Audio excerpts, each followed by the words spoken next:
নিয়মিত হোমিওপ্যাথি বিষয়ক কন্টেন্ট পেতে হোমিও স্টাডির সাথে থাকুন। আজকে আমাদের আলোচ্য বিষয় সিফিলিনাম, নসুট।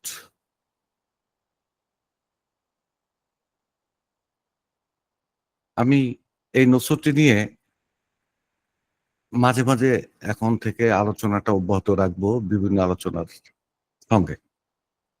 না, একটা ক্লাসে সিফিলিনাম সম্পর্কে ক্লিয়ার করা যায় না। আর এটা আজকে আমার আলোচনাকে কোনো ক্রমেই পূর্ণাঙ্গ একটা মেট্রিমেডিকা বা পূর্ণাঙ্গ চিত্র ধরা যাবে না। এটা পূর্ণাঙ্গ সিফিলিনামের পূর্ণাঙ্গ চিত্র না। আমি একটা দিক আলোচনা করব যে কখন আমরা বুঝতে পারবো যে সিফিলিনাম, এখন সিফিলিনাম দরকার। এই ওষুধটা এমন যে এর মানসিক অবস্থাটা খুঁজে বের করা খুব কঠিন। ইমোশনাল মানসিক অবস্থাটা যদি আমরা রোগীটাকে শনাক্ত করতে পারি, দেন আমরা তার মানসিকতা এবং তার ইমোশনাল অবস্থার কিছুটা খোঁজ পাই। এক আর দ্বিতীয় আরেকটা কথা হলো তার দৈনন্দিন কার্যক্রমের মধ্যে, কর্মকাণ্ডের মধ্যে কিছুটা আঁচ করতে পারি। তো কেউ বুকে হাত দিয়ে আমরা বলতে পারি না যে এই অবস্থাটা সিফিলিনামের। সিফিলিটিক মেডিসিন হতে পারে, কিন্তু সিফিলিনামের এই অবস্থাটা বলতে পারি না।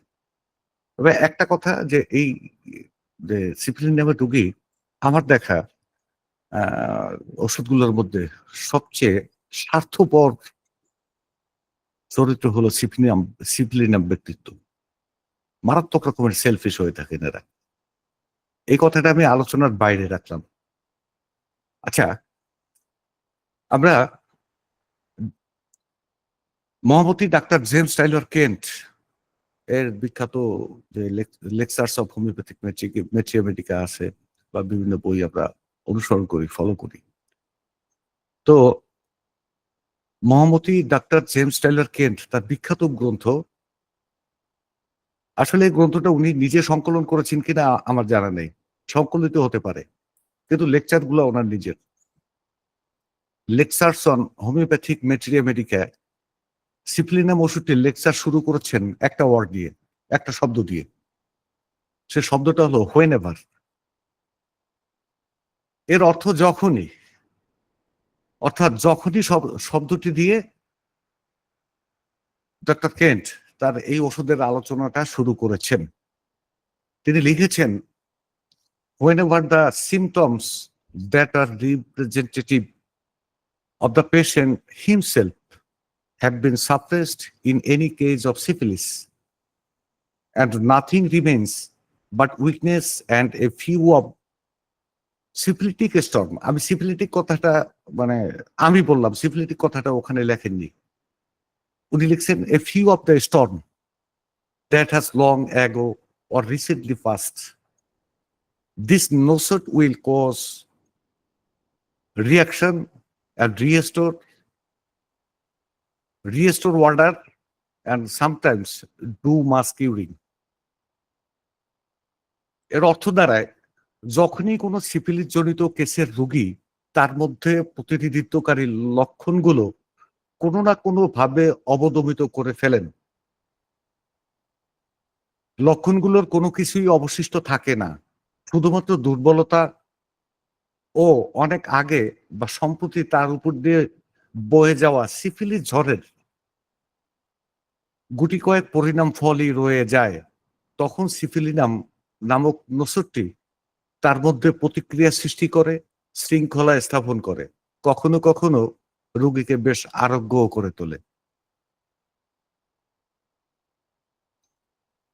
আপনারা অনেকেই জানেন যে আমি একসময় সাংবাদিকতা করতাম, দীর্ঘকাল ধরে সাংবাদিকতার সঙ্গে আমি সম্পৃক্ত ছিলাম।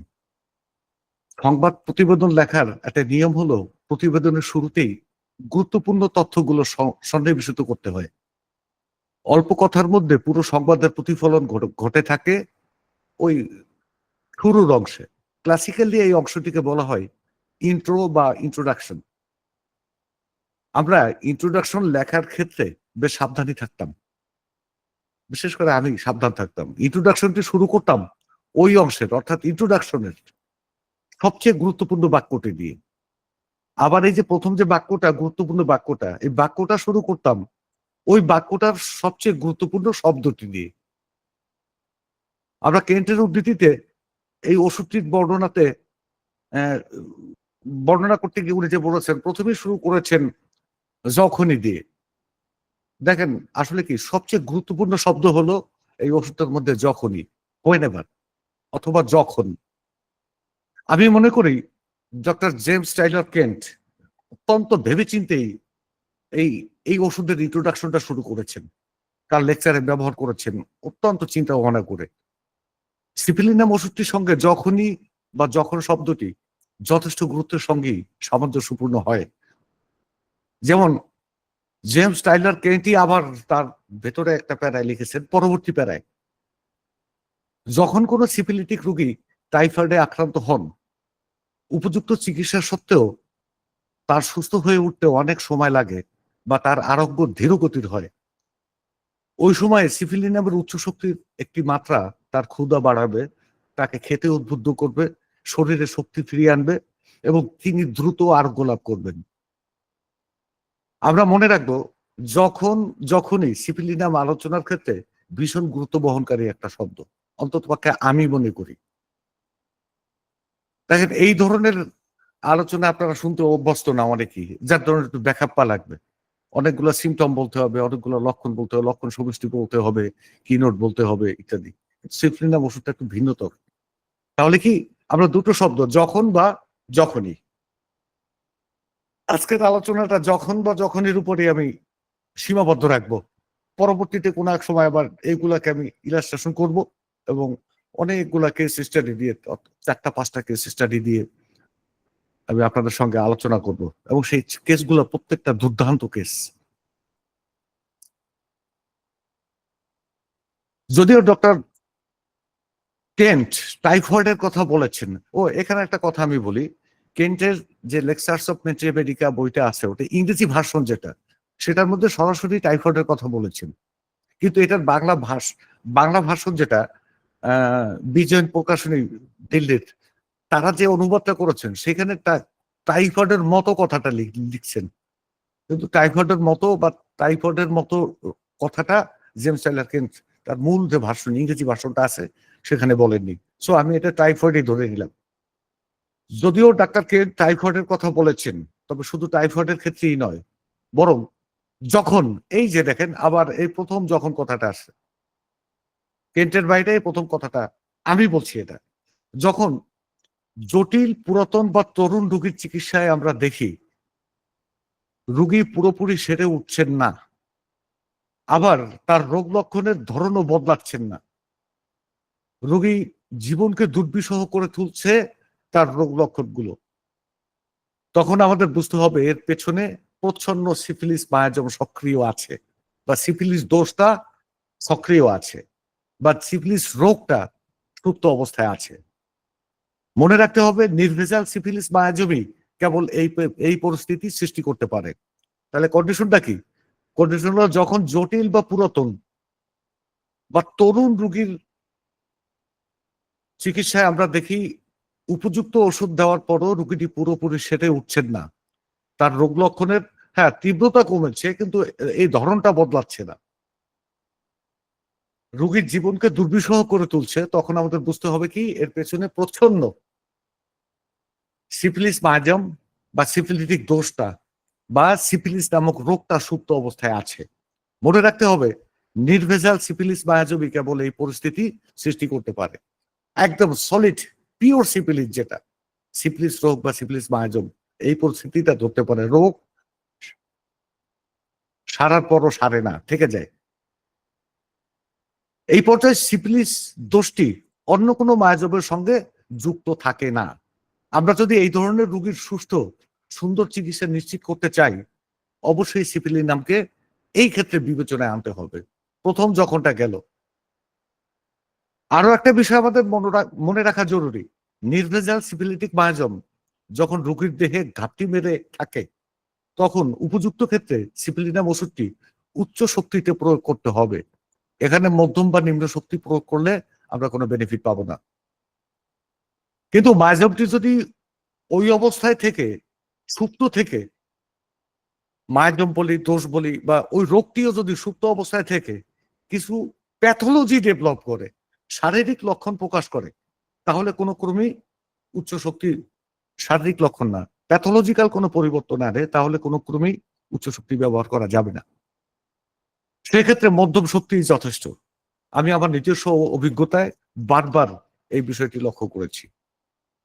এখানে উচ্চ শক্তি হয় কাজ করবে না, কাজ করতে পারে না, অনেক দেরি হবে, অনেক দেরি, 2 মাস 3 মাস লেগে যাবে। না হয়তো সে অ্যাগ্রাভেশন করবে। যদি প্যাথোলজিক্যাল কোনো চেঞ্জ এসেই থাকে, তাহলে মধ্য শক্তি ব্যবহার করতে হবে। এরপরে হলো যখন, এই আবার দ্বিতীয় যখনে আমরা আসলাম। যখন কোনো রোগীর ক্ষেত্রে উত্তরাধিকার সূত্রে প্রাপ্ত সিফিলিস দোষের কারণে নানান বিশৃঙ্খলা দেখা দেয়, যখন সিফিলিনাম, আচ্ছা তখন সিফিলিনাম ওই ক্ষেত্রে একটি অপরিহার্য এবং গুরুত্বপূর্ণ ওষুধ হিসেবে বিবেচিত হয়। তাহলে কি উত্তরাধিকার সূত্রে প্রাপ্ত সিফিলিস দোষ বা মায়াজাম যদি নানান বিশৃঙ্খলা দেখা দেয়, তখন এই রোগের শৃঙ্খলা ফিরাইতে সিফিলিনাম দরকার। আবার যখন দেখেন আরো একটা যখন আসছে, মানে তৃতীয় যখন, এটা সিফিলিসের প্রাপ্ত দোষটি অপচিকিৎসা বা অন্য কোনো কারণে অবদমিত হয়ে চাপা পড়ে, তখনও ওষুধ হিসাবে অগ্রাধিকার সিফিলিনামের। একইভাবে তখনও সিফিলিনামের বিকল্প কোনো ওষুধ নেই, যখন আবার যখন আসছে, এটা চতুর্থ যখন উত্তরাধিকার সূত্রে প্রাপ্ত বা অর্জিত কোনো ধরনের সিফিলিস দোষই নেই, কোনো ধরনের সিফিলিস দোষ নাই, উত্তরাধিকার সূত্রে প্রাপ্ত বা অর্জিত যাই বলি আমরা, কোনো ধরনের সিফিলিটিক প্রভাব নেই, অথচ রোগীর লক্ষণগুলোর মধ্যে সিফিলিটিক দোষ আছে বলে প্রতীয়মান হয়, তখন ওই রোগীর শৃঙ্খলা ফেরাতে আমরা সিফিলিনামের বিকল্প কিছু আমাদের হাতে দেয়। রোগীর দুর্বল প্রতিক্রিয়া যখন আবার দেখেন 5 বারের মতো যখন আসলো, নির্ধারিত ওষুধ সমূহ কেবল অস্থায়ীভাবে রোগীকে শুধুমাত্র কিছু সময়ের জন্য উপশম দেয়। এইডসে আক্রান্ত ব্যক্তির মতো অতি ক্ষীণ রোগ প্রতিরোধক ক্ষমতা বা যে সকল রোগী রোগ প্রতিরোধক ক্ষমতা একেবারেই শূন্যের কোটায়, তখনও সিফিলিনাম কি ভাবতে হবে। অর্থাৎ রোগ প্রতিরোধক ক্ষমতা নাই, রোগীর শরীরে কোনো প্রতিক্রিয়া জাগ্রত হচ্ছে না, সৃষ্টি হচ্ছে না। এইডস রোগীদের ক্ষেত্রে যেটা দেখা যায়, একটা রোগ হইলে সেটাই আঁকড়াই ধরে, একের পর এক রোগ লক্ষণ তাকে অক্টোপাসের মতো ঘিরে ধরে, তখন এই রোগের শৃঙ্খলা ফিরাতে উচ্চ শক্তির সিফিলিনাম ব্যতীত আমাদের হাতে আর কিছু থাকে না। ষষ্ঠবারের মতো আরেকটা যখন আসছে, যখন কোনো ব্যক্তি এইডস রোগে আক্রান্ত হন এবং তার জীবনী শক্তি ক্ষীণ থেকে ক্ষীণতর হতে থাকে, রোগ প্রতিরোধক ক্ষমতা প্রায় শূন্যের কোটায় নেমে যায়, তখন ওই রোগীর চিকিৎসায় সিফিলিনাম শীর্ষস্থানীয় একটা ওষুধ, এবং সে যদি নির্বাচন সঠিক হয় তাহলে সফলতা দেখাতে সক্ষম। সিফিলিনাম একটি প্রধান অ্যান্টিসিফিলিটিক ওষুধ হলেও এই ওষুধটির মধ্যে যথেষ্ট সাইকোটিক ধর্ম আছে। সুতরাং যখনই আবার সপ্তম যখন এটা রোগীর মধ্যে আমরা সিফিলিস প্রধান সাইকোসিস জনিত সমস্যা পাই, তখন সিফিলিনাম আগে বিবেচনায় নিতে হবে। সিফিলিনামের রোগীর দেহে অল্পেই পুঁজ উৎপন্ন হয়, তার সংক্রমিত হওয়ার নিরবচ্ছিন্ন এক ধরনের গভীর ভয় থাকে। এই যে গভীর ভয়, এটা মানসিক লক্ষণ। একই সঙ্গে মারাত্মক অ্যালার্জিক সমস্যা থাকে, বিভিন্ন ধরনের অ্যালার্জিক সমস্যা, সিফিলিনামের একটা ইন্ডিকেটর। আমি একটা রোগীর কথা বলবো, যে গত ফেব্রুয়ারি মাসে, আমি জানি না ডাক্তার হাসান সৃষ্টি এখানে আছেন কিনা, গত ফেব্রুয়ারি মাসে হাসান সৃষ্টি, ডাক্তার হাসান হাসান সৃষ্টি, হ্যাঁ, উনি মাদারীপুরের, আমার সাথে যোগাযোগ করেন, তার একটা রোগী নিয়ে খুব বিপাকে পড়েছেন। তো আমি বললাম কি করেন, তারপর উনি আমাকে রিকোয়েস্ট করলো অনলাইনে রুগীটা দেখার জন্য, আমরা এই রুগীটা অনলাইনে দেখলাম।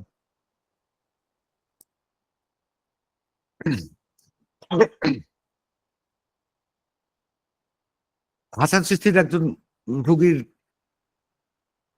আমরা অনলাইনে দেখলাম 3 বছর আগে আশরাফ আলী নামে 64 বছরের ওই রুগী প্রথমে ডান পায়ের বৃদ্ধাঙ্গুলি ও মধ্যমায় এক ধরনের ক্ষত দেখা দেয়। অ্যালোপ্যাথিক চিকিৎসকরা তার পায়ের আঙ্গুলে অস্ত্রোপচার করানোর পরামর্শ দেন। চিকিৎসকের পরামর্শে পায়ের তলা থেকে শুরু করে ওই বাম ডান পায়ের বৃদ্ধাঙ্গুলি টোটাল অস্ত্রোপচার করেন এবং ফেলে দেন, ওই বৃদ্ধাঙ্গুলিটা ফেলে দেন। এরপর থেকে তিনি ভালোই ছিলেন, কিন্তু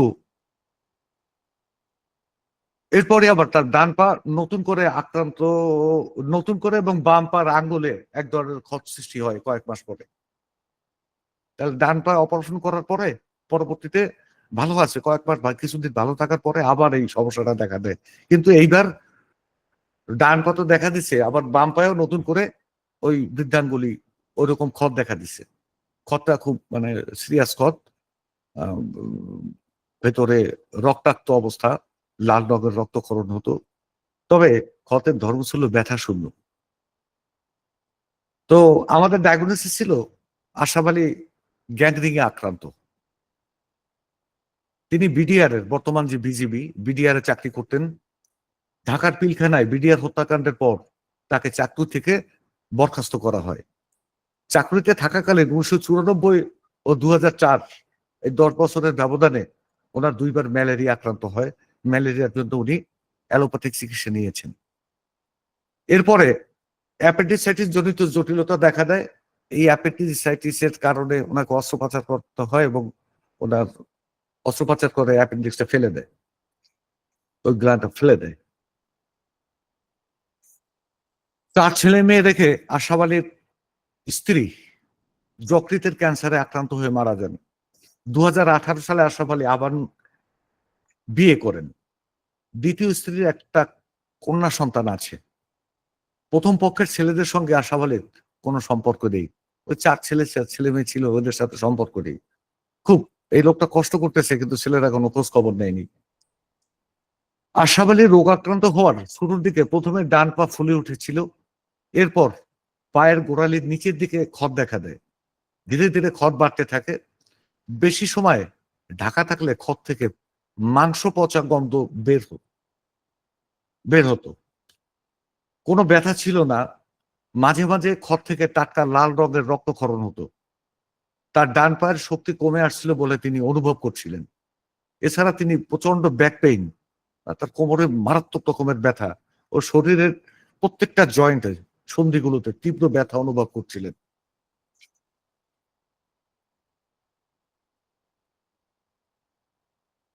আমাদের সঙ্গে কথা বলার দিন পর্যন্ত আশরাফ আলী অ্যালোপ্যাথিক চিকিৎসার অধীনে ছিলেন। যেদিন আমরা কথা বললাম ওই দিন পর্যন্ত উনি অ্যালোপ্যাথিক ওষুধ নিয়েছেন, ওই দিনও নিয়েছেন। তাকে আক্রান্ত স্থানগুলোতে প্রতিদিন ড্রেসিং করাতে হতো, না হলে পচা গন্ধে, মাংস পচা গন্ধে ওনার কাছাকাছি কেউ যেতে পারতেন না। আশরাফ আলী জানান 2022 সালে তার মস্তিষ্কে রক্তক্ষরণ বা স্ট্রোক হয়। স্ট্রোকে আক্রান্ত হওয়ার মাস দেড়েক পরেই তার পায়ে এই ক্ষত দেখা দেয়। পায়ে ক্ষতটা আসছে স্ট্রোকের পরে। স্ট্রোকে আক্রান্ত হওয়ার পরে তার বিভিন্ন প্যাথোলজিক্যাল পরীক্ষা করানো হয়। তখন ডায়াবেটিস মেলিটাস শনাক্ত হয়। ডায়াবেটিসের জন্য, মারাত্মক রকমের ডায়াবেটিস, ডায়াবেটিসের জন্য প্রতিদিন 2 বার তাকে উচ্চ মাত্রার ইনসুলিন দেওয়া হতো। তাতেও ডায়াবেটিস নিয়ন্ত্রণে আসেনি। তার র‍্যান্ডম ব্লাড সুগার ওই দিনকার ব্লাড সুগার ছিল 20 থেকে 25 এর মধ্যে কোনো একটা সংখ্যা, এটা আমার ঠিক মনে নেই এই মুহূর্তে। 20 বা 25 এরকম।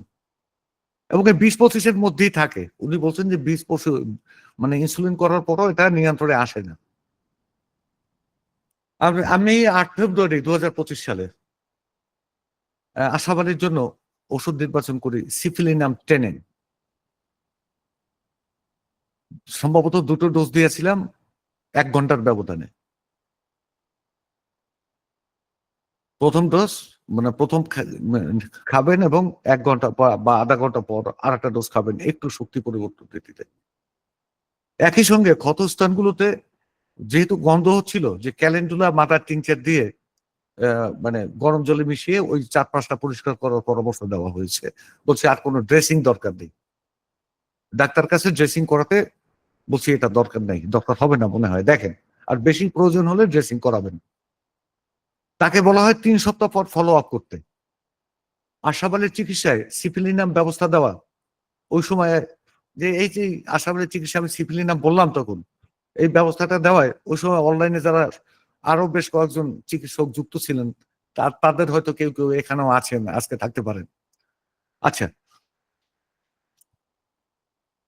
ওই সময় অনলাইনে যুক্ত অনেক চিকিৎসকই আমার সিদ্ধান্তের সঙ্গে সহমত পোষণ করতে পারেননি। সহমত প্রকাশে শেষমেশ করছেন, কিন্তু তাদের দ্বিধাবোধ করছিলেন। আমার মনে আছে যে মানে পশ্চিমবঙ্গের আরিফ মাজি স্যার, অরুণ সামন্ত স্যার, আমাদের জেনারেল স্যার ছিলেন, তারপর সালমান নাসরিন স্যার ছিলেন, অধরা কাব্য, আর সৃষ্টি স্যার তো ছিলেন, মামুনুর রশিদ স্যার, অনেকে মিলে আমরা এই রোগীটা দেখছি। যাই হোক, অনেকে দ্বিধাবোধ করলেও তাদের দ্বিধা উম বা দ্বিমত পোষণ করার পরও আমি জোর করেই আমার সিদ্ধান্তে অটল ছিলাম। তাদেরকে ফলাফলের জন্য অপেক্ষা করতে অনুরোধ করে বলছি, হ্যাঁ, উনি ওষুধ সিপিলিন আমি নিবেন। আর ওই সময় মেজাজটা আমার খুব একটা ভালো মেজাজে ছিলাম না যে তাদেরকে বুঝাইয়ে বলব, লাঞ্চের টাইম হয়ে গেছে, বেলা ২:৩০ প্লাস। ঠিক ওই সময় ক্ষুধা লেগে গেছে। খুব বেশি কথা বলতে ইচ্ছে করে না। বলছে, "হ্যাঁ, ওষুধ এইটা চলুক, ফলো আপ দিক। ফলো আপের পর আমরা দেখব।" আমি এটাও বলছি যে আমি খুব ভালো মেজাজে নাই। সো আজকে আর কথা বলতে পারছি না। এটা নিয়ে পরে কথা বলব। যাই হোক, ওই অবস্থায় তো বলি যে, "আপনারা ফলাফল দেখবেন।" এটা হলো ৮ ফেব্রুয়ারি আমরা ওষুধটা দিলাম। ২৬ ফেব্রুয়ারি ডাক্তার হাসান চিশতি আবার ফোন করেন। বলছেন যে, "রোগী আসছে, আমরা আজকে একটা ফলো আপ করতে চাই।" তার সঙ্গে দেখা করেন এবং আমাদের সঙ্গে কথা হয় রোগীর সঙ্গে WhatsApp ভিডিও কলের মাধ্যমে। ঐদিন জানান এবং দেখান, মানে ভিডিও কলে উনি দেখাইছেন, তিনি হোমিওপ্যাথিক ওষুধ শুরু করার দিন থেকে অ্যালোপ্যাথিক ওষুধ খাওয়া বা ইনসুলিন নেওয়া বন্ধ করে দিয়েছিলেন। তার বাম পায়ের ক্ষত পুরোপুরি শুকিয়ে গেছে। মানে যেটা শেষে দেখা দিল ওইটা সবার আগে শুকিয়ে গেছে। ডান পায়ের ক্ষত বহুলাংশে শুকিয়ে গেছে। দুর্গন্ধ আসছে না, রক্ত পচা বা কলতানি কিছু ঝরছে না। ডান পায়ের ১ম যেটা হইছে এটা সামান্য কিছু বাকি আছে। তিনি স্বাভাবিকভাবে হাঁটতে পারছিলেন। ক্ষত যতটুকুই আছে তা থেকে কোনো গন্ধ ছড়াচ্ছে না। নিয়মিত রক্ত পরীক্ষা করিয়ে দেখছেন তিনি। তার রক্তের সিরামে র‍্যান্ডম শর্করা বা সুগার ছিল ঐদিন +- 5 only, without any insulin or মানে ডায়াবেটিস এর কোনো ট্যাবলেট বা বড়ি। ওষুধের পরামর্শ দেওয়া হইল ঐদিন ফাইটম। এরপর ১২ মার্চ ২০২৫ আশরাফ আলী দাবি করেন তিনি প্রায় 80% সুস্থ হয়েছেন। মানে ডায়াবেটিসটা আর তার নাই। ডায়াবেটিস আর দেখা দেয়নি। পায়ে ক্ষত শুকিয়ে গেছে। খাবার নেওয়ার ইচ্ছা, ঘুম, পিপাসা সবকিছু স্বাভাবিক হয়ে আছে। ঐদিন সকালে ভরা পেটে তার রক্তের সিরামে শর্করার মাত্রা ছিল ৭। এটাও স্বাভাবিক। এইসব রোগীর জন্য এটাও স্বাভাবিক একটা মাত্রা। ওষুধ দেওয়া হয় ফাইটম। ২৭ মার্চ ২০২৫ ডান পায়ের বৃদ্ধাঙ্গুলির নখটি ঝরে পড়ে গেছে। কোমরে আবার একটু, একটু ব্যথা হচ্ছে। ক্ষতের পরিমাণ একটু বৃদ্ধি পাচ্ছে বলে তিনি মনে করছেন। ওষুধ দেওয়া হয় ক্যালিফসফরিকাম। ডায়াবেটিস নিয়ন্ত্রণে আছে। ডাক্তার হাসান সিস্তির এই রোগীর চিকিৎসা খুব সুন্দরভাবে এগুচ্ছিল। কিন্তু এরপর তার এই রোগী নাকি তার সঙ্গে আর দেখা করেননি। কেন করেননি তিনিও জানেন না। আর আমরা এই রোগীটার পরবর্তী ফলো আপ জানি না। গত পরশুদিন না গতকালকে বা পরশুদিন এরকম হবে। আ এই ২-১ দিন আগে আরকি হাসান চিশতির সঙ্গে আমার কথা হইছে ওভার টেলিফোনে। তখন বলছে এই রোগীটা আর আমার সঙ্গে আর দেখা করেননি। কেন করেননি তাও উনি জানেন না। আমরা হাসান চিশতির আলোচিত এই রোগীর চিকিৎসা বিবরণী থেকে বেশ কয়েকটা বিষয় উপলব্ধি করতে পারি। আশরাফ আলীর উচ্চ মাত্রার ডায়াবেটিসের সমস্যা হঠাৎ করে দেখা দেয়। অর্থাৎ আফটার এ স্ট্রোক। একই সঙ্গে পায়ে ব্যথাহীন ডায়াবেটিস জনিত ক্ষত, ওই ক্ষতটা ডায়াবেটিস জনিত। যা পরবর্তী সময়ে গ্যাংগ্রিং এ পরিণত হয়েছে। যদিও আমার ধারণা হলো তার পায়ের দিকের কোনো রক্ত সঞ্চালক শিরার অবরুদ্ধতার কারণে, স্টোসিস কন্ডিশন এর কারণে শিরা অবরুদ্ধ হইয়া রক্ত সঞ্চালন বন্ধ হইয়া তার পায়ে পচন ধরছে। এটা হলো আমার ব্যক্তিগত অভিমত। কিন্তু সবাই ওইখানে এটাকে ডায়াবেটিক আলসার বলেই বলছেন। আচ্ছা, রক্তের সিরামে আকস্মিক রক্তের সিরামে আকস্মিক শর্করা বেড়ে যাওয়ার কারণ হলো তার অগ্ন্যাশয় বা প্যানক্রিয়াস ঠিকভাবে কাজ করতে না পারছিল না। যদিও অনেকে বলে থাকেন ডায়াবেটিসের পেছনে শক্তিশালী সাইকোটিক মায়াজম সক্রিয়, তবে আমাদের বুঝে নিতে হবে আকস্মিক ডায়াবেটিস দেখা দিলে যে কখনো ডায়াবেটিস ছিল না, বংশগত কোনো ইতিহাস নেই, সেক্ষেত্রে অগ্ন্যাশয়ের উপর সিফিলিটিক মায়াজমের খারাপ একটা প্রভাব থাকে। অগ্ন্যাশয় তো মানবদেহের একটা মিশ্র গ্ল্যান্ড।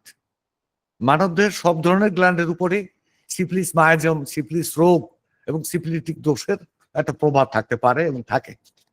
যে কোনো গ্ল্যান্ডের উপরে থাকে। হরমোনাল গ্ল্যান্ডগুলোর উপর সিফিলিসের প্রভাবটা সৃষ্টি হতে পারে। যদি এইগুলো সৃষ্টি হয় অনেক দেরিতে, সাইকোসিসের চেয়ে অনেক বিলম্বে গিয়া সিফিলিস এই ধরনের মানে অ্যানাটমিক্যাল বা প্যাথোলজিক্যাল চেঞ্জ আনে। সুতরাং আমরা একটা বিষয় ভাবতে পারি, আমরা আমরা কাজও করতে পারি, এটি নিয়ে চিন্তাও করতে পারি, আমাদের অভিজ্ঞতাগুলো আমরা লিপিবদ্ধ করে রাখতে পারি। যখনই অষ্টম যখনই, কিন্তু ৭ বার যখনই বলছি আমি, কোন রুগীতে ধীরে ধীরে নয়, হুট করে, স্লোলি না, হুট করে সিরামে শর্করা অতিরিক্ত মাত্রায় বেড়ে গেছে বা বেড়ে যায় বা বেড়ে গেছে এমন তথ্য আমরা পাই।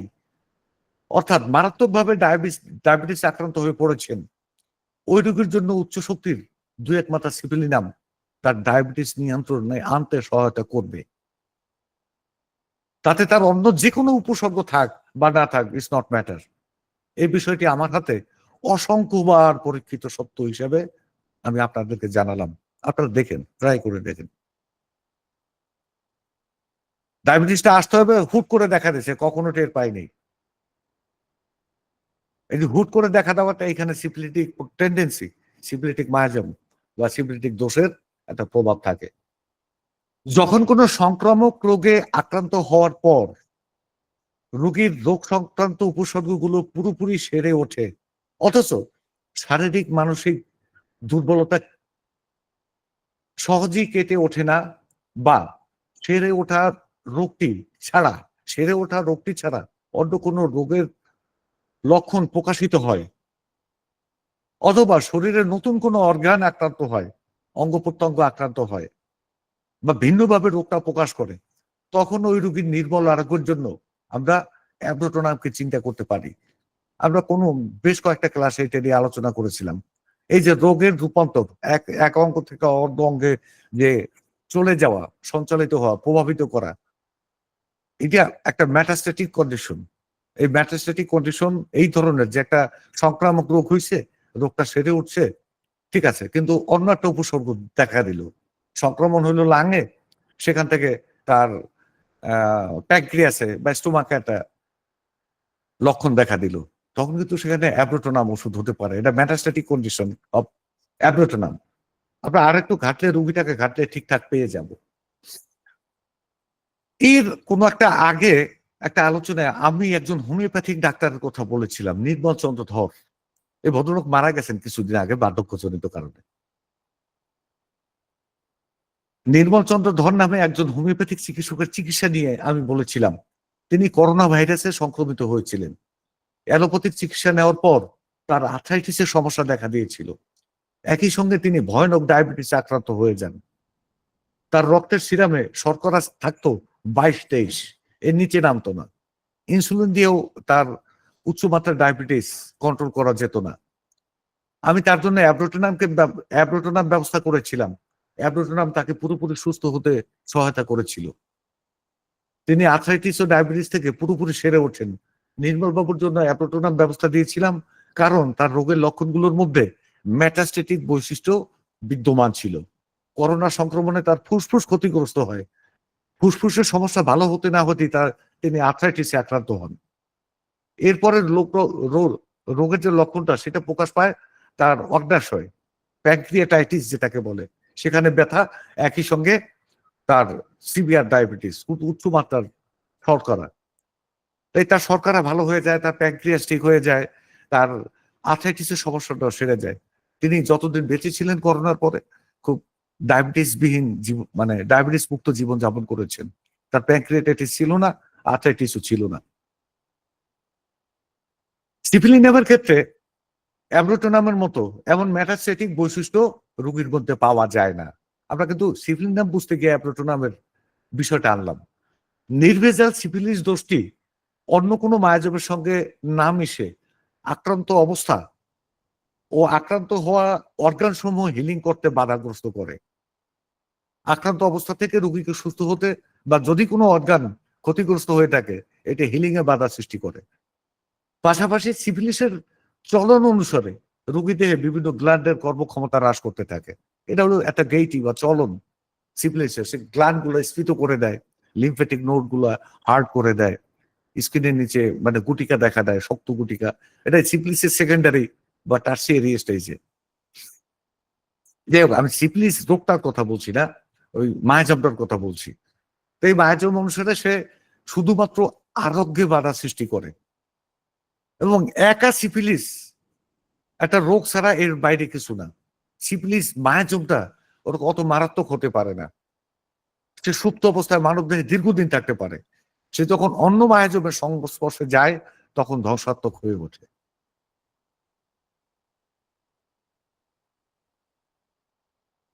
একটা বিষয় মনে রাখতে হবে, শুধু সিফিলিস দোষ মানবদেহের কোনো অর্গানের কাঠামোগত বিকৃতি সহজে করতে সক্ষম হয় না।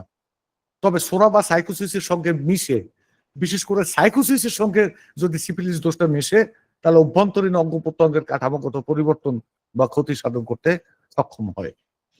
যখন আবার আসছে, যখন এই নবম, যখন সুনির্বাচিত হোমিওপ্যাথিক ওষুধে কোনো রোগ পুরোপুরি সারতে না সারতেই আবার বৃদ্ধি পায়, রোগটা সারতে না সারতেই আবার বৃদ্ধি পায়। এই আজকে সেরে গেছে কিন্তু আর রাত পোহাতে না পোহাতে আবার বৃদ্ধি পায়। তখন বুঝতে হবে রোগীর দেহে লুকিয়ে থাকা হ্যাঁ সুপ্ত সিফিলিস দোষী এমন ঘটনার জন্য দায়ী। এই ধরনের রোগীর জন্য তখন আমাদের হাতিয়ার উচ্চ শক্তির সিফিলিনাম। এখানে একটু ব্যাখ্যা করা দরকার। কোনো ক্ষেত্রে আগের রোগটি সেরে যাওয়ার পরপরই পুনরায় আক্রমণ হয়, যদি পুনরায় আক্রমণ হয় এবং এই ধরনের আক্রমণ বারবার চলতে থাকে তাহলে কিন্তু সেটাই সিফিলিসের প্রভাব না বা সিফিলিটিক মায়াজম দোষ বা রোগের প্রভাব না। এটা হলো টিউবারকুলার বৈশিষ্ট্য। এই ক্ষেত্রে আমরা বেসিলিনাম বা টিউবারকুলিনাম বোভিনামের কথা ভাবতে পারি। এমন অবস্থায় বেসিলিনাম ও টিউবারকুলিনামের মধ্যে একটু তফাৎ আছে। টিউবারকুলিনামে একই রোগের একটি আক্রমণ সেরে ওঠে, এরপর কিছুদিন সুস্থ থাকেন, একটু বেশি সময়ের ব্যবধানে আবার রোগটির আক্রমণ ঘটে। আর বেসিলিনামের প্রথম রোগটি আরোগ্যের পরপরই খুব অল্প সময়ের ব্যবধানে, এই 2-3 দিন 5 দিন, কখনো 2 সপ্তাহ বেশি যাবে না, অর্থাৎ অর্ধচন্দ্র মাস যাবে না বেসিলিনামের। 14 দিনের বেশি যাবে না, 14 দিনের মধ্যে আবার আক্রমণ করবে। অর্ধ চান্দ্র মাস, তার মানে 14 দিন, 14 দিনের বেশি যাবে না, আবার আক্রমণ হবে। This is Bacillinum. আবার যদি 1 মাস বা 1.5 মাস পরে যদি রোগের পুনরাক্রমণ ঘটে, বারবার ঘটতে থাকে, এই যে রিকারেন্সি, এই রিকারেন্সিটা হলো, এটাও টিউবারকুলার দোষ। সেটা হলো টিউবারকুলার বোভিনাম বা টিউবারকুলিনামের অন্য কোনো প্রিপারেশন হতে পারে। অনেক বিদগ্ধ হোমিওপ্যাথিক চিকিৎসক বলে থাকেন সিফিলিনামের রোগীর কোনো ব্যথা হলে সেটি সহজে সারে না। আমরা অনেকে বলতে শুনি, আমি নিজেও বলি এই কথাটা, এই ওষুধটির ব্যথাগুলো যখন সেরে যায় তখন এক ধরনের সুইট পেইন হিসেবে, সুইট পেইন মানে সহনীয় ঘিনঘিনে বা মিষ্টি ব্যথা রোগীর ওই আক্রান্ত স্থানে থেকে যায়। এর কারণ হলো রোগটি পরিপূর্ণভাবে সেরে ওঠেনি। আপনি যতক্ষণ এই ধরনের রোগীকে উচ্চ শক্তির একমাত্রা সিফিলিনাম না দিবেন ততক্ষণে তিনি সেরে উঠবেন না।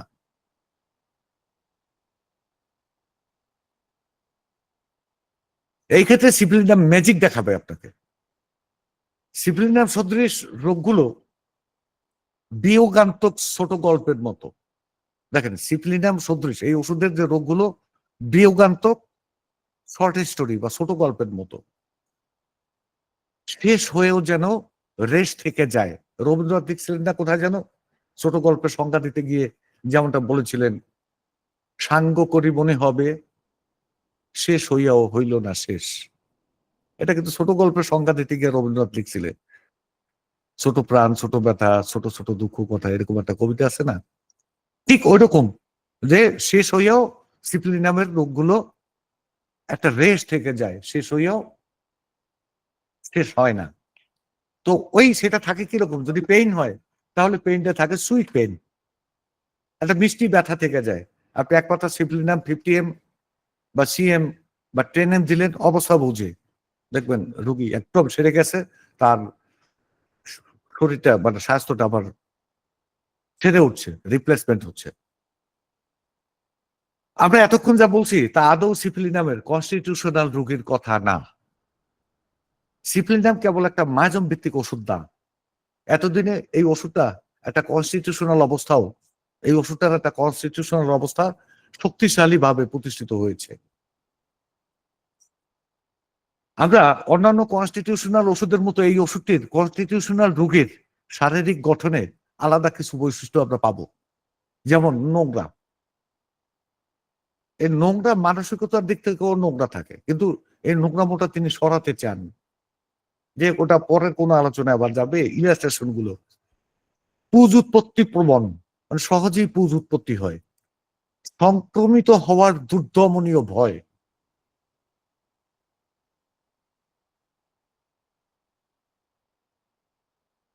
অ্যালার্জিক অবস্থা, আকৃতির অসামঞ্জস্যতা। ওই ডাক্তার সুদীপ মল্লিক স্যার একজন রুগী নিয়ে আসছিলেন, তার ফ্রেন্ড, তার কপালের এক ধারটা উঁচু, অনেক উঁচু। আমি ওনার জন্য সিফিলিনাম, পরবর্তীতে ক্যালকেরিয়া ফ্লোরিকা ব্যবস্থা দিয়েছিলাম, কিন্তু আসলে ওই রুগী বোধ হয় খুব একটা অ্যালাউ করতে পারেনি, একটা দুইটা ওষুধ এটা ভালো হবে। যাই হোক, কি হয়েছে, প্রথম দিকে বেনিফিট পাইছে, পরে ওষুধ কন্টিনিউ করেনি। আকৃতিগত অসামঞ্জস্যতা, কপাল উঁচু, গালের চোয়ালের হাড় উঁচু, এক সাইড উঁচু, একদিক উঁচু আর একদিকে ঠিক আছে, জাস্ট এরকম অবস্থা। টেকো, চোখা ঠোঁট, খরগোশের ঠোঁটের মতো ঠোঁট, খরগোশ চিকন এবং চোখা, খরগোশের ঠোঁটের মতো ঠোঁট, চেরা চিবুক, বড় উদর, মানে চিবুকটা জন্ম থেকে চেরা, পেটটা বড়।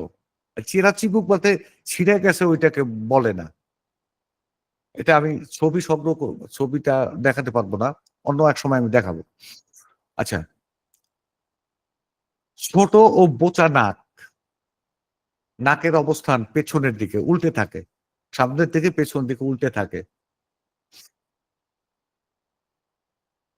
শিশুদের কঙ্কালের বিকৃতি, অর্থাৎ হাড়ের যে কোনো বিকৃতি, একটি চোখ বা একটি কান বড় বা উঁচু। আজকে একটা রোগী পেয়েছি, একটা কান বড়। যে কোনো একটি হাতে বা পায়ে ৬টি আঙ্গুল, যে কোনো এক হাতে বা পায়ে ৬টা আঙ্গুল, মানে একটা আঙ্গুল বেশি। হ্যাঁ, এক্ষেত্রে একটা কথা আছে, সাইকোসিসের রোগী, সাইকোটিক রোগীর অঙ্গ প্রত্যঙ্গের বিবৃদ্ধি হয়, একাধিক মানে আঙ্গুল বেশি থাকে, তবে সেটা অন্য কেস। উভয় হাতে বা উভয় পায়ে ৬টি করে আঙ্গুল, এটা কিন্তু সাইকোটিক। উভয় হাতে বা উভয় পায়ে ৬টি করে যদি আঙ্গুল থাকে সেটা হলো সাইকোটিক, কিন্তু একটা হাতে বা একটা পায়ে যদি থাকে তখন ওটা সিফিলিটিক। কনস্টিটিউশনাল সিফিলিনাম রোগীর মানসিক আবেগীয় স্তরে বিভিন্ন জটিলতা থাকে।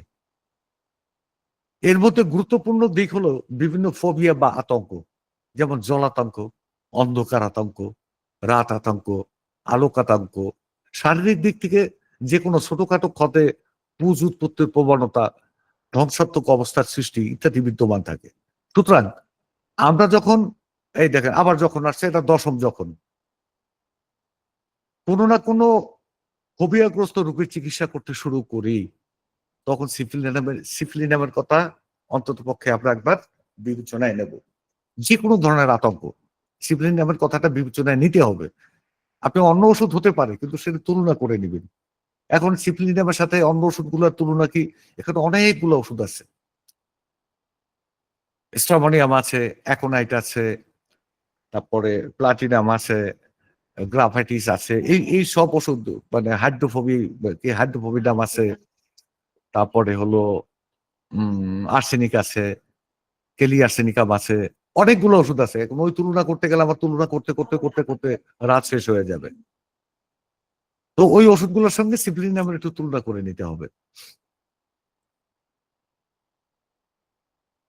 সামগ্রিকভাবে ব্যক্তির বিকাশে বাধাগ্রস্ততা, নিউরোটিক সমস্যা, অবসেসিভ বা মারাত্মক আসক্তি বা আসক্ত হতে বাধ্য হওয়া, বাতজ সমস্যা, নৈতিক দিক থেকে ক্রমশ অধঃপতিত হওয়া, আপত্তিকর কর্মকাণ্ডে উৎসাহী হওয়া ইত্যাদি বিবেচ্য বিষয় সিপিলিনামের জন্য। এখানে একটা সামগ্রিক ব্যক্তির বিকাশে বাধা। আমরা বেড়াইতে আয়োডেট আমার ক্লাস করেছিলাম, বেড়াইটা কাট করেছিলাম। ওই সমস্ত ক্ষেত্রে যে টোটাল মানুষটার যে বেড়ে ওঠা বা growing up mentally, physically, socially, যে এইসব এই ৩ টা সবকিছু একসঙ্গে। দেন এটাকে সামগ্রিক বাধাগ্রস্ততা বলে। শুধুমাত্র ফিজিক্যাল বা শুধুমাত্র মেন্টাল বা শুধুমাত্র সোশ্যাল এটাও হতে পারে। কিন্তু সামগ্রিক কথাটা বললে এ সবগুলোকে বোঝাবে। একাদশ যখন মানে ১১ নম্বর যখন কোনো রোগী দীর্ঘদিন ধরে অভিজ্ঞ কোনো হোমিওপ্যাথিক চিকিৎসকের অধীনে থেকে চিকিৎসা নিয়ে আপনার কাছে আসেন, তিনি জানান পূর্ববর্তী পূর্ববর্তী চিকিৎসকের চিকিৎসায় তিনি ১ম দিকে মোটামুটি ভালো ফলই পেয়েছিলেন। কিন্তু পরবর্তী সময়ে ওষুধ যেন আর কোনো কাজই করছে না। চিকিৎসক তার চিকিৎসায় কয়েক দফায় ওষুধ বদলও করেছেন। তাতেও কোনো লাভ হচ্ছে না। দিন, দিন তিনি দুর্বল হয়ে যাচ্ছেন। তিনি এখন আপনার চিকিৎসা নিতে চান। আপনি দেখবেন ওই রোগীর মধ্যে একটা ঘাটতি আছে। ল্যাক অফ সিম্পটমস, লক্ষণ সমষ্টির ঘাটতি। খুব বেশি লক্ষণ নাই। ওই পরিস্থিতিতে আপনি হয়তো ভাববেন রোগীর জন্য একটি নসুর প্রয়োজন। কিন্তু খুঁজে পাচ্ছেন না কোন ওষুধটি দিতে হবে। আমি বলব আপনি আরেকটু চিন্তা করুন, পর্যবেক্ষণ করুন। দেখবেন রোগীর মধ্যে কিছু লক্ষণ আছে যা সিফিলিস দোষকে নির্দেশ করে। ব্যক্তিগতভাবে আমার অভিজ্ঞতা হলো এই ধরনের বেশিরভাগ রোগীর জন্যই সিপিলিনাম উচ্চ শক্তির একটা মাত্রা প্রয়োজন। আপনি ভীষণ অবাক হবেন। উচ্চ শক্তির এই মাত্রাটি রোগীর ক্ষেত্রে আপনাকে জাদু দেখাবে। তার সুপ্ত লক্ষণগুলো প্রকাশ পাবে অথবা রোগী সরাসরি আরোগ্যের পথ ধরবেন। No symptom personality. আমরা আগে বলেছিলাম লাইকোপোডিয়ামে। লাইকোপোডিয়াম এমন একটা ওষুধ, এটা কখনো, কখনো ওই ধরনের কোনো লক্ষণ থাকে না। কোনো লক্ষণই থাকে না। যদি কোনো লক্ষণই না থাকে তাহলে আমরা যেমন লাইকোপোডিয়াম ভাবি। আর যখন রোগী আরোগ্যের পথ ধরে একটা পর্যায়ে গিয়ে আটকে যায় আর কোনো ওষুধের রেসপন্স করে না। তখন হয়তোবা কেউ সাইকোটিক, শরিক এই ধরনের চিন্তা করবে। নো, সাইকোটিক হলে তার অনেকগুলো লক্ষণ প্রকাশ পাবে। শরিক হলে তার এক্সটার্নাল লক্ষণ প্রকাশ পাবে অনেকগুলো। কিন্তু সিফিলিটিক দোষটা এমন একটা দোষ যে তার লক্ষণ সমষ্টির স্বল্পতা থাকবে, যার দরুন সুষ্ঠু কোনো ওষুধ উনার কনস্টিটিউশনাল ওষুধটাও প্রয়োগ করার সুযোগ থাকে না। হ্যাঁ, আপনি জানেন এই কনস্টিটিউশনালি সালফারের রোগী বা কনস্টিটিউশনালি সে ক্যালকেরিয়ার রোগী। কিন্তু এই যদি সারফেসই লক্ষণ না থাকে তাহলে তো ওষুধ দিলে ওষুধ কাজ করবে না। এই প্রতিক্রিয়া জাগানোর জন্য তখন সিফিলিনাম। কোনো সময় সিফিলিনাম রোগীকে সম্পূর্ণ সুস্থ করে দিবে। আবার কোনো সময় প্রতিক্রিয়ার সৃষ্টি করবে এবং লক্ষণ সমষ্টি ক্লিয়ার করে দেবে। আমি আবারও বলব, একাকীভাবে অর্থাৎ শুধুমাত্র সিফিলিস দোষ মানবদেহে ব্যাপক কোনো ক্ষতি করার সক্ষমতা রাখে না। এই দোষটি বা রোগটি অন্য রোগ লক্ষণের মতো একটা রোগ ছাড়া আর কিছু না। প্রাথমিকভাবে দেখা দেয় সেকেন্ডারি স্টেজে থাকে, টারসিয়ারি স্টেজে। টারসিয়ারি স্টেজ বা সেকেন্ডারি স্টেজে গিয়ে যখন সে অন্য মায়াজবের সঙ্গে হাত মেলাতে সক্ষমতা মানে হাত মেলাতে সক্ষম হয়, মিশে যায়, তখন এর ধ্বংসাত্মক রূপটা প্রকাশ পায়। এই দোষটি সুপ্ত অবস্থায় থেকে আরোগ্যের ক্ষেত্রে বিঘ্ন সৃষ্টি করার কাজে খুব বেশি পটু। জীবনী শক্তির সঙ্গে নিরবধি লড়াই করতে থাকে সুপ্ত অবস্থায়। যে আপনি মনে করেন না সুপ্ত অবস্থায় আছে সমস্যা কি? না। ওটাকে তাড়ানোর জন্য আমাদের জীবনী শক্তি কাজ করে যায়, লড়াই করে যায়। এবং এ শুধু প্রোটেকশন দেয়। দিতে আমাদের এনার্জি লেভেল ভেঙে পড়ে। আমরা শক্তিহীন হয়ে পড়ি। আমাদের জীবনী শক্তি দুর্বল থেকে দুর্বল হতে থাকে। সো সুপ্ত অবস্থায়ও যদি থাকে তাহলে এ বড় বদমাস। ক্ষতি করবে না। কিন্তু ওর সঙ্গে জীবনী শক্তির একটা নিরন্তর লড়াই চলতে থাকবে এবং আমরা দুর্বল হয়ে যাব। এই জীবনী শক্তি অন্যদিকে সুরক্ষা দেওয়ার সক্ষমতা হারাই ফেলবে। সিফিলিস দোষটি যখন এটা হলো দ্বাদশ যখন মায়াজমে পরিণত হয়, তখন আক্রান্ত ব্যক্তি ভীষণ অহংকারী হয়ে পড়েন, বদমেজাজি হয়ে পড়েন। মানুষ বা অন্য জীবের প্রাণনাশের প্রবণতা তার মধ্যে জন্মে। মানুষ খুন করার বা অন্য কোনো জীবের প্রাণনাশের প্রবণতা তার মধ্যে আসে। কখন? যখন এটা মায়াজমে পরিণত হয়। আমরা জানি সোরারুদ্দিন ব্যক্তি বেশ আশাবাদী হন। সিফিলিসের অধীন ব্যক্তি হন অহংকারী এবং রাগী। কিন্তু যখন আসছে এটা ত্রয়োদশ যখন শরিক ও সিফিলিটিক মায়াজমের যৌথ প্রভাব কোনো ব্যক্তির মধ্যে দেখা দেয়, তখন ওই ব্যক্তির অভ্যন্তরীণ রসায়ন হতাশাকে ম্যানিফেস্ট করে। তাহলে কি দেখেন যে সোরা এবং সিফিলিসের মিশ্রণ, তা সোরা হলো কি দারুণ আশাবাদী, আর সিফিলিস হলো বেশ আশাবাদী। সিফিলিসের অধীন ব্যক্তি হন অহংকারী এবং রাগী।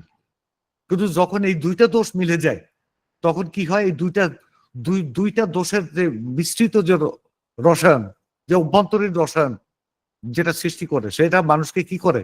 তার হতাশাকে ম্যানিফেস্ট করে। রোগীর মধ্যে প্রচন্ড হতাশা দেখা দেয়।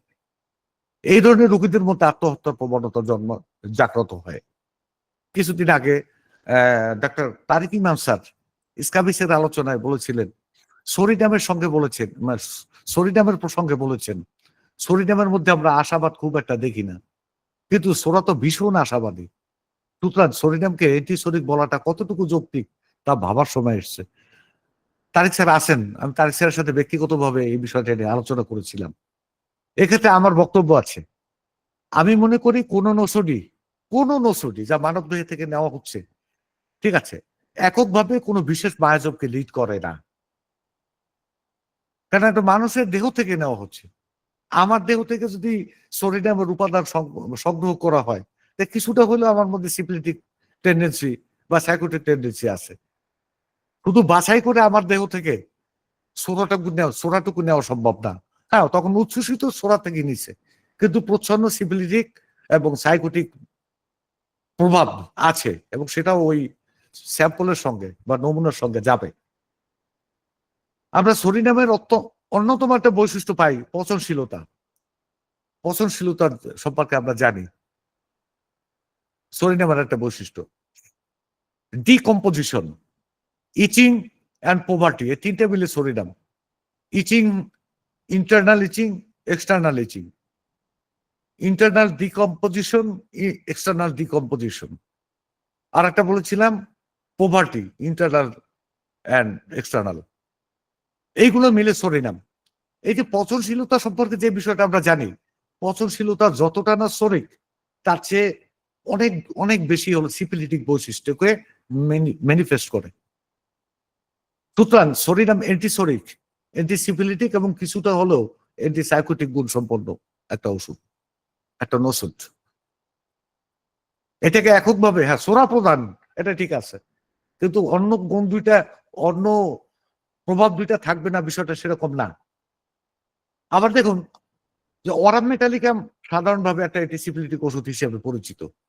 এই ওষুধটির মধ্যে আমরা অনেক সময় আত্মহত্যা করার প্রবণতা পাই, কিন্তু অরাম মেটালিকামে তো উচ্চাকাঙ্ক্ষাও আছে, অ্যাম্বিশন আছে। এই অ্যাম্বিশনটা কি? সিফিলিটিক রিমেডি তো অ্যাম্বিশনেট হতে পারে না, সিফিলিটিক পার্সোনালিটি শুধু অ্যাম্বিশনেট হতে পারে না, উচ্চাকাঙ্ক্ষী হতে পারে না। উচ্চাকাঙ্ক্ষা আশাবাদিতারই একটা প্রতিফলন। এর মানে হচ্ছে অরাম মেটালিকাম প্রধানত সিফিলিটিক ওষুধ হলেও এটির মধ্যে অ্যান্টিসরিক গুণ আছে। ফলে অ্যান্টিসরিক গুণ আর হলো গিয়ে সিপিলিটিক গুণ, অ্যান্টিসিপিলিটিক অ্যান্টিসরিক গুণ, এই দুইটা মিলেই তাকে, এই দুইটা গুণের মিশ্রিত থাকার ফলে হতাশা, ক্রোধ, অহংকারে মিশ্রিত একটা রসায়ন রোগীর মধ্যে ডেভেলপ করতে থাকে, যে রসায়নটা তাকে সুইসাইডাল টেন্ডেন্সির দিকে ড্রাইভ করে। আমরা এমন রুগী পাই কয়েক মাস আগে, যার কান পাকা বা এয়ার ইনফেকশন জনিত সমস্যার চিকিৎসা করতে হয়েছিল। ওই সময় তার জন্য হয়তো সাইলেশিয়া বা এসিডার্জিকা প্রযোজ্য হয়েছিল। উপযুক্ত সদৃশ ওষুধেই তার চিকিৎসা করা হয়, তিনি সুস্থ হন, কিন্তু কয়েক মাসের ব্যবধানে আবার তার সমস্যাটি আগের মতো দেখা দেয়। তিনি নেক্রোসিস অফ অডিটরি ওসিসের অর্থাৎ মধ্যকর্ণাস্থির হাড়ের পচনজনিত সমস্যায় আক্রান্ত ছিলেন। যখন এই চতুর্দশ যখন 14তম যখন আবার আসছে, এই ধরনের নেক্রোসিস বা হাড়ের পচনজনিত সমস্যার ক্ষেত্রে আপনি কোনোভাবেই রোগীর নির্মল আরোগ্য নিশ্চিত করতে পারবেন না। তা ওষুধ যতই সদৃশ হোক ও কনস্টিটিউশনাল হোক, এই ধরনের রোগীর চিকিৎসা শেষে বা শুরুতে আপনাকে অবশ্যই 2-1 মাত্রা উচ্চ শক্তির সিপিলিনাম এই রোগীকে দিতে হবে। নেক্রোসিস অফ বোন, হাড়ের পচন, নেক্রোসিস কথাটারই অর্থই হলো পচন, হাড়ের পচন। বিশেষ করে লম্বা হাড়ের পচন যদি হয় শরীরে বা বিকৃতি ঘটে, সেক্ষেত্রে সিফিলিনাম প্রয়োগ করতেই হবে, এছাড়া সম্ভব না। আমি আমার ফেসবুকে লিখেছিলাম সাদিয়া নামে একটা মেয়ের কথা। রাজহাঁসের ডিমের চেয়ে বড় একটা সার্কোমা দেখা দিয়েছিল ওর হাঁটুর নিচে। তখন এই মেয়েটার বয়স ছিল 9 বছর। এটা 11 মাসের চিকিৎসায় মেয়েটা সুস্থ হয়েছিল, কিন্তু ফাইনালি তাকে সিফিলিনাম 10 সিএম পর্যন্ত আমাকে দিতে হয়েছিল। আমার ফেসবুকে লেখাটা আছে অনেক আগের। সাদিয়া এখন আবার আসছে আমার কাছে অন্য একটা কমপ্লেন নিয়ে। শরীরের যে কোনো অঙ্গের হাড়ের, বিশেষ করে লম্বা হাড়ের পচন বা নেক্রোসিস রোধ করতে আপনাকে অবশ্যই 2-1 মাত্রা উচ্চ শক্তির সিফিলিনামের সহায়তা নিতে হবে। রোগী সিফিলিটিক মায়াজমের বাইরে বা মাল্টি মায়াজম ভুক্ত হলেও হাড়ের পচনজনিত সমস্যা থাকলে ধরেই নিতে হবে এর পেছনে কোনো না কোনো ভাবে অবদমিত বা সাপ্রেসড সিফিলিসের প্রভাব আছেই আছে। আমার দীর্ঘদিনের অভিজ্ঞতায় আমি দেখেছি হাড়ের বিকৃতি, হাড়ের পচন, সার্কোমা ইত্যাদিতে অত্যন্ত আক্রান্ত রোগীর চিকিৎসায় ওষুধ যেটাই প্রযোজ্য হোক না কেন, চিকিৎসার যেকোনো পর্যায়ে উচ্চ শক্তির 2-1 মাত্রা সিফিলিনাম প্রয়োজন হয়। আমি ফ্লোরিক অ্যাসিড বা ওই ক্যালকেরিয়া ফ্লোরিকাম এই ধরনের ওষুধ দিয়ে আপনি যাবেন, একটা পর্যায়ে গিয়ে দেখবেন ওষুধ আর কাজ করছে না, থেমে গেছে বা ওইখান থেকে আবার বাড়তে শুরু করবে। এক মাত্রা সিফিলিনাম এই রোগীর আরোগ্যের পথটাকে সহজ করে দিবে, এটা মাথায় রাখতে হবে। সিপিলিনামের রোগীর মধ্যে মদ্যপ হওয়ার প্রবণতা আছে, মদ খায়, অ্যালকোহল নিতে চায়, এমন কথা প্রত্যেকটা মেটিয়ামেটিকায় কম বেশি লেখা আছে। তবে জর্জ ভিদুলকাস একটা চমৎকার কথা লিখেছেন, অবদমিত সিফিলিস আক্রান্ত ব্যক্তির মধ্যে মদ্যপানের প্রতি অবদমিত সিফিলিস আক্রান্ত ব্যক্তির মধ্যে মদ্যপানের প্রতি আকর্ষণ বা ঝোঁক বাড়ায়। বাস্তবেও তাই। আমার পর্যবেক্ষণে দেখেছি, হোক বংশগত বা অর্জিত, যখন এই পঞ্চদশ যখন সিফিলিস রোগটি কোনো না কোনো ভাবে অবদমিত হওয়ার ইতিহাস থাকে, তখন রোগীর অ্যালকোহলের প্রতি প্রচন্ড আকৃষ্ট থাকার বিষয়টি পাওয়া যায়। সুতরাং যখন আবার এই ষোড়শ যখন ভীষণ প্রকৃতির অ্যালকোহলিক ব্যক্তির চিকিৎসায় ওপেনার রেমেডি হওয়া উচিত উচ্চ শক্তির একটা সিপিলিনাম 50 মিনিমাম 50 সিএম দিতে পারেন। মারাত্মকভাবে সে অ্যালকোহলিক, তার যে কোনো রোগের চিকিৎসায় আপনি এক পাতা সিপিলিনাম দিয়ে শুরু করবেন, না হলে এই রোগী সুস্থ হবে না। আজকের মতো এখানে রাখবো। আমরা সিপিলিনাম নিয়ে পরবর্তীতে আরো আলোচনা করব, অনেক আলোচনা করব। সবাইকে ধন্যবাদ। আসসালামু আলাইকুম।